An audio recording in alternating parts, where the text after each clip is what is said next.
media.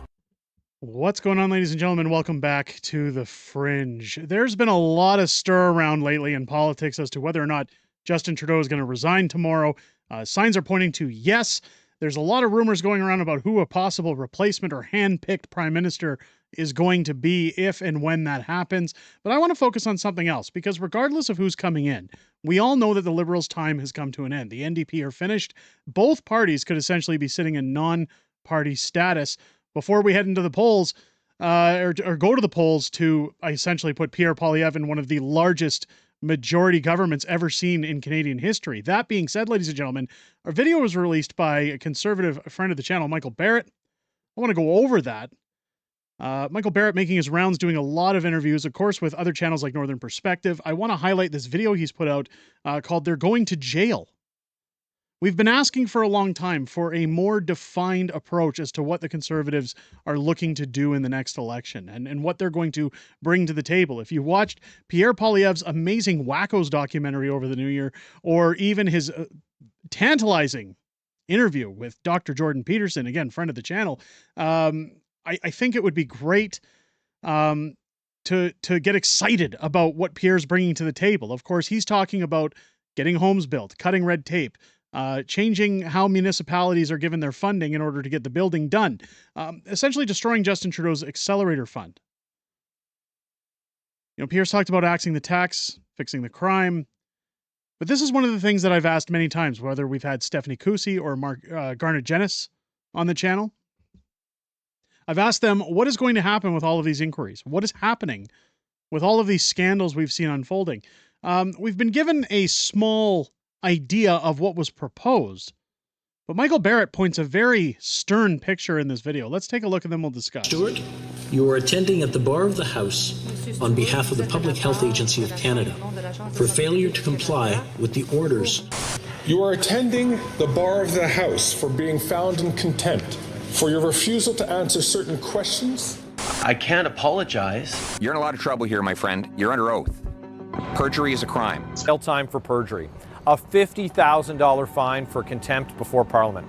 That's the common sense Conservative bill that I've put forward, which will impose penalties for lying to Parliament. It would do two critical things. One, it would impose a mandatory minimum penalty under the criminal code for perjury before a House of Parliament. And second, would allow Parliament to impose a fine of up to $50,000 for a contempt against a House of Parliament. After 9 years of Justin Trudeau's government of serial lawbreakers, the insiders and elites dealing with the Liberal government are flouting the authority of Parliament, and they're lying to Canadians.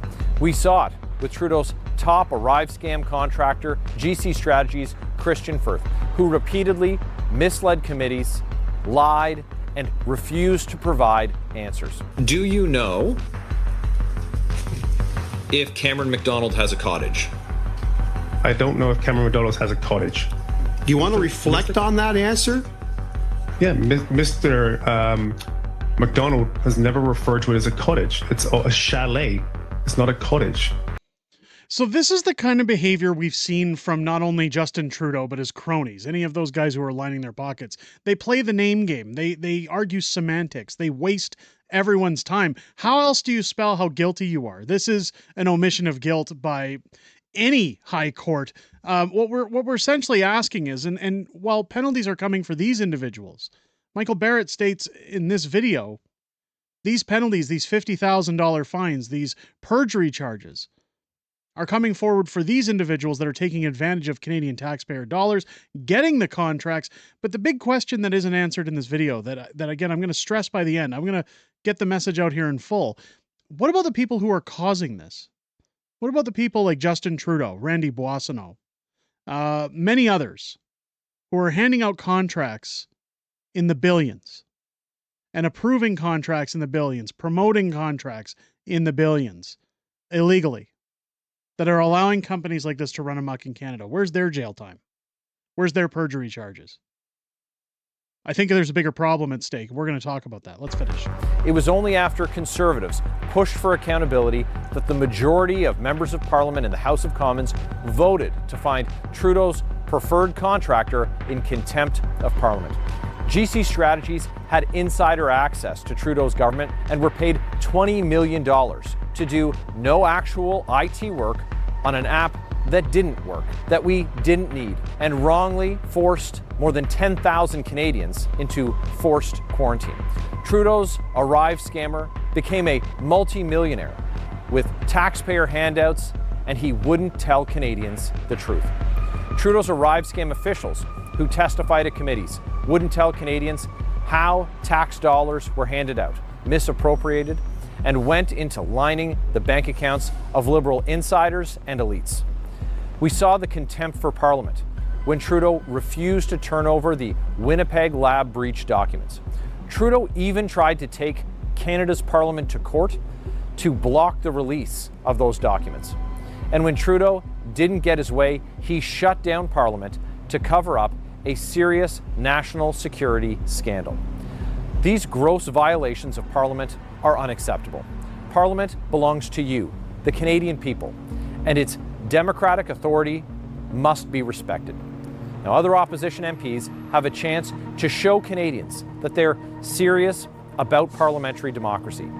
They can stand up to Trudeau and vote for a bill that will restore accountability to Canada's Parliament. We're going to keep the pressure on until we can have an election to vote out the corrupt Trudeau Liberals. Common sense Conservatives will stop the crime and bring home accountability for you.